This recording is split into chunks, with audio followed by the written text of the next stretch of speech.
Are there times when life seems to conspire against you? When no matter what you do, nothing seems to change? You might recognise the refrain, "Why is this happening to me?" Or every time I stand up, something knocks me down again.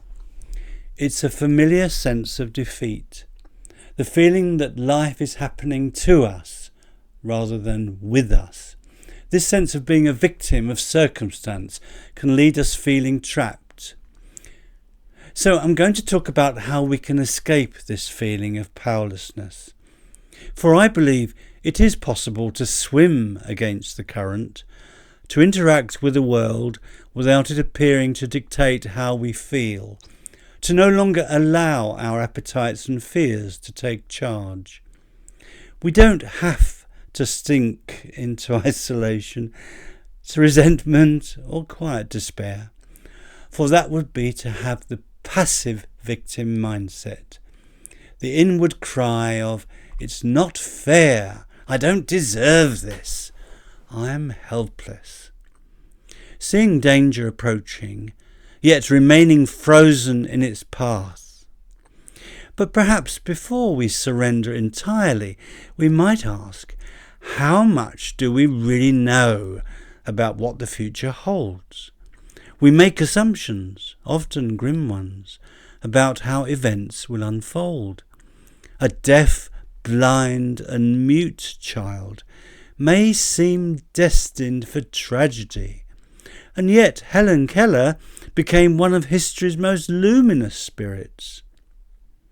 A sickly family, stricken by disease, may appear beyond hope, and yet from such a family Ludwig van Beethoven was born. Marcus Aurelius, the Roman emperor philosopher, once wrote, "How ridiculous and how strange to be surprised at anything which happens in life." His stoic calm reminds us that life surprises, good or bad, life surprises are part of the same pattern. Psychologists have long debated how much power we truly hold over our own lives. Yes, the environment shapes us, but intriguingly, we also shape our environment, a principle known as reciprocal determinism. We choose what to watch, what to read, who to spend time with. And in so doing, we help to create the very atmosphere we live in. Those who meet adversity with grace often bring warmth and light to others, not because their environment is easy, but because they meet it on their own terms. So perhaps we are not as helpless as we sometimes fear.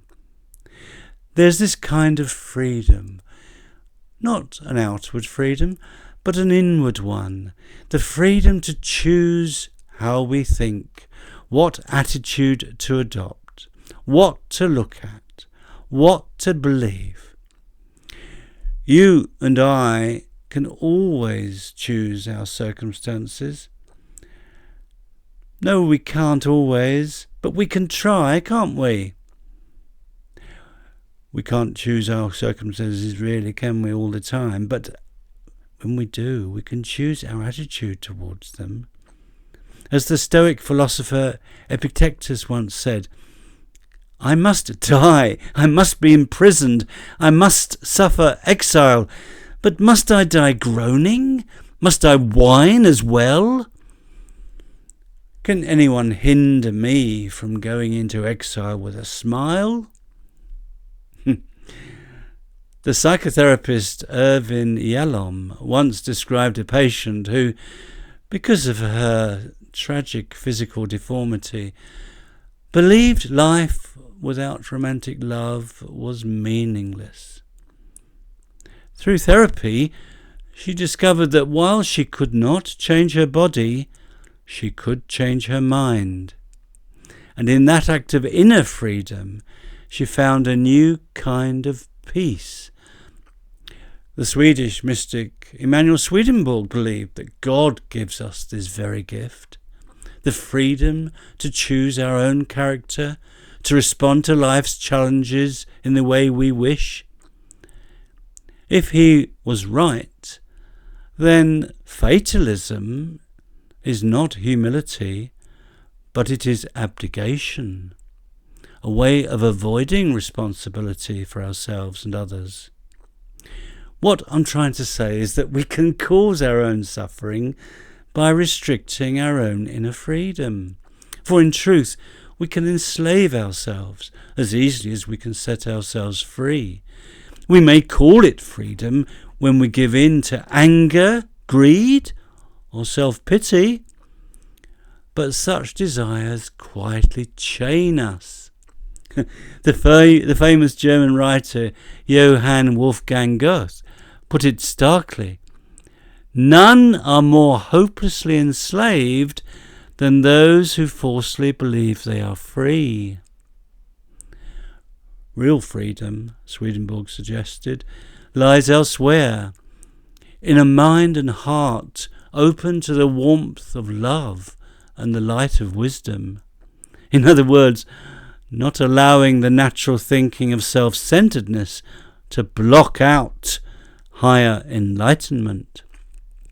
As the Buddha once said, those who are free of resentful thoughts surely find peace.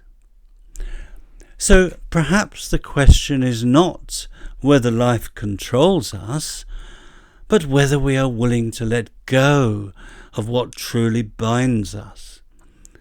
You know, it can bind us, can resentment, can envy, and even fear. Once these are set aside, what might we find in their place? Perhaps an unfettered access to the divine source of all that is good.